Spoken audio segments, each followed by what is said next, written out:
గుర్తుపెట్టుకో బాస్, ప్రతి ఇంట్లో గోడలకు ఫోటోలుంటాయి. కళ్ళకు దగ్గరగా, మనసులకు దూరంగా.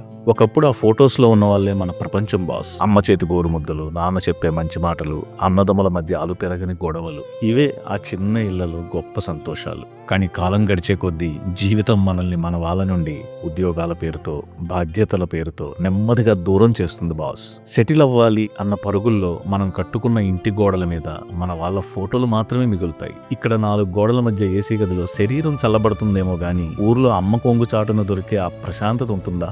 యాప్లో ఆర్డర్ చేస్తే అరగంటలో ఏ ఫుడ్ అయినా వస్తుందేమో, కానీ అందులో అమ్మ ఆప్యాయంగా కలిపెట్టే మొదటి ముద్దలోని ప్రేమ ఎక్కడి నుంచి వస్తుంది బాస్? ఫోన్లో ఎలా ఉన్నావని అడిగే మాటలుంటాయి, వీడియో కాల్లో వాళ్ళ నవ్వులు చూస్తూ మురిసిపోతాం. కానీ ఆ స్క్రీన్ వెనుక వాళ్ళ ముఖాల్లో నెమ్మదిగా పెరుగుతున్న మడతలను, పండగొస్తే తప్ప పలకరించలేని మన బతుకులను చూసి వాళ్ళు పడుతున్న బెంగను చూడలేకపోతున్నాం. ఒక రోజు వస్తుంది బాస్, మన గడప ముందు ఎదురు చూసే కళ్ళు కనిపించవు, ఫోన్ చేసి ఎలా ఉన్నావు బిడ్డ అని అడిగే స్వరం వినిపించదు.